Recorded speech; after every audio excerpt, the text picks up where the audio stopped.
Good morning, students. This is Mahatma Gandhi English Medium School, and I am your Hindi teacher. Today we are going to read chapter 6 of your book, जिसके रचयिता जयशंकर प्रसाद जी हैं और जिस काव्य का नाम है प्रभो। इसके अंदर कवि जो है वो प्रकृति के माध्यम से ईश्वर के दर्शन करा रहे हैं। Let us start. विमल इंदु की विशाल किरणें प्रकाश तेरा बता रही हैं, अनादि तेरी अनंत माया जगत को लीला दिखा रही हैं। विमल होता है स्वच्छ, इंदु चंद्रमा, अनादि जिसका आरंभ ना पता हो, अनंत जिसका अंत ज्ञात ना हो, लीला यानी खेल। प्रसंग प्रस्तुत काव्यांश हमारी पाठ्य पुस्तक में संकलित कवि जयशंकर प्रसाद की कविता प्रभो से लिया गया है। कवि प्रकृति के माध्यम से ईश्वर के दर्शन करा रहे हैं। इसमें व्याख्या। कवि कहते हैं कि हे प्रभु, कोई नहीं जानता कि आपका जन्म कब हुआ। ये चंद्रमा से छिटक रही जो किरणें हैं वो आपके ही प्रकाश की प्रतीक हैं। ये प्रकृति में जो घटनाएं घट रही हैं वो और कुछ भी नहीं है, सिर्फ आपकी माया की मनोहारी क्रीड़ाएं हैं, जिन्हें देखकर सारा जगत जो है वो मुग्ध हुआ करता है। सेकंड काव्य। प्रसार तेरी दया का कितना ये देखना है तो देखिए सागर, तेरी प्रशंसा का राग प्यारे तरंग मालाएं गा रही हैं। प्रसार होता है विस्तार, सागर मीन्स समुद्र, राग गीत, तरंग मालाएं कहते हैं उठ रही लहरों को। प्रसंग प्रस्तुत काव्यांश हमारी पाठ्य पुस्तक में संकलित जयशंकर प्रसाद की रचना प्रभो से लिया गया है। इसके अंदर कवि जो है वो ईश्वर को दयावान बताते हुए समुद्र में उठ रही लहरों के शब्द उन्हीं की प्रशंसा के गीत बता रहे हैं। ईश्वर का हृदय जीव मात्र के लिए बहुत करुणा से भरा होता है। वो अपने जीवों पर अपार दया रखते हैं, कोई भी उसकी दया से वंचित नहीं होता है। यदि कोई ईश्वर को दया की व्यापकता को जानना चाहता है तो सागर के विस्तार को देख लेना चाहिए। यानी सागर जो होता है वो बहुत बड़ा होता है, उसी तरह से ईश्वर का हृदय जो है वो बहुत बड़ा है। कवि कहते हैं कि जन जन के प्रिय परमपिता, ये समुद्रों में जो लगातार लहरें उठ रही हैं, इनकी जो ध्वनि है वो भी आपकी प्रशंसा के गीत जो है वो गा रही है। तीसरा पद्यांश। तुम्हारा स्मित हो जिसे देखना वो देख सकता है चंद्रिका को, तुम्हारे हंसने की धुन में नदियां निनाद करती ही जा रही हैं। स्मित होता है मुस्कुराना, निरखना देखना, चंद्रिका चांदनी, निनाद में ध्वनि। प्रसंग प्रस्तुत काव्यांश हमारी पाठ्य पुस्तक में संकलित जयशंकर प्रसाद द्वारा रचित प्रभो से लिया गया है।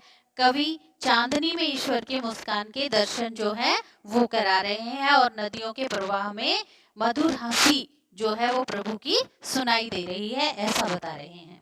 कवि कहते हैं कि जो व्यक्ति उस परमेश्वर की मधुर मुस्कान का अनुमान लगाना चाहता है, उसे चांदनी से मधुर शुभ्रता को ध्यान में रख लेना चाहिए।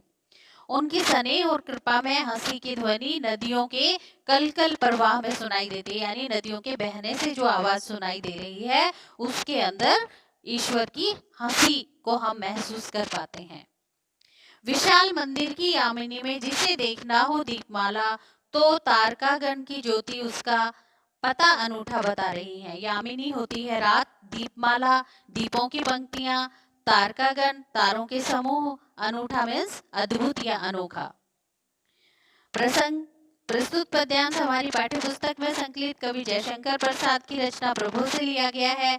इस पद्यांश में कवि कल्पनाओं के माध्यम से प्रभु के अद्भुत व्यक्तित्व की झलक को दिखाना चाह रहे हैं।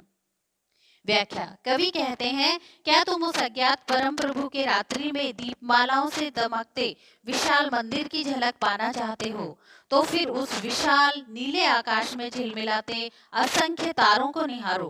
वह प्रभु कैसा अनोखा और प्रकाशमय है, इसे ऐसी विराट कल्पना से ही कुछ कुछ समझा जा सकता है। यानी जो आसमान में तारे बिखरे होते हैं उसके माध्यम से ईश्वर की झलक जो है वो दिखाना चाह रहे हैं।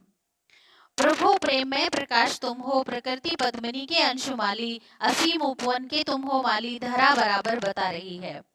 प्रकृति पद्मिनी यानी कि प्रकृति रूपी कमलिनी, अंशुमाली सूर्य, असीम जिसकी कोई सीमा ना हो, धरा मीन्स पृथ्वी। प्रस्तुत काव्यांश हमारी पाठ्य पुस्तक में संकलित कवि जयशंकर प्रसाद की कविता प्रभु से लिया गया है और इस अंश में कवि ईश्वर को प्रेम से परिपूर्ण प्रकाश बता रहे हैं। कवि भावुक होकर के कहते हैं कि हे प्रभु, आप ऐसे प्रकाश हैं जिससे सारी सृष्टि पर निरंतर आपके सहज प्रेम की वर्षा होती रहती है। यह सारी प्रकृति रूपी कमलिनी को खिलाने वाले, परम प्रसन्नता में बनाने वाले आप ही हैं। इस सृष्टि रूपी अनंत उपवन के रक्षक आप हैं। इस सत्य को यह सारी पृथ्वी निरंतर बताती आ रही है। पृथ्वी का प्राकृतिक सौंदर्य, प्रसन्नता देने वाला स्वरूप और उसके प्राणियों में उपस्थित जो प्रेम भाव है, आपकी कृपा का ही प्रमाण है। यानी आपकी कृपा से ही सब चीजें संभव हो रही हैं। जो तेरी होवे दया दयानिधे तो पूर्ण होता है मनोरथ। सभी ये कहते पुकार करके यही तो आशा दिला रही है। दयानिधि, दया का भंडार, मनोरथ, मन की इच्छा। प्रसंग। प्रस्तुत काव्यांश हमारी पाठ्य पुस्तक में संकलित जयशंकर प्रसाद की रचना प्रभु से लिया गया है। कवि ने बड़ी सरल भाषा शैली में परमेश्वर को परम दयावान और सारी इच्छाओं को पूर्ण करने वाला बताया है। कवि जयशंकर प्रसाद कहते हैं कि हे दया के भंडार परम प्रभु, सारा संसार सदा से पुकार पुकार करके कहता आ रहा है कि यदि आपकी जीव पर दया दृष्टि हो जाए तो उसके मन की सारी इच्छाएं स्वयं ही पूर्ण हो जाती हैं। हे स्वामी, इसी को देखकर मुझ जैसे निराशों को भी आशा हो रही है कि आप मेरे मनोरथ को भी पूरा करेंगे। That's all.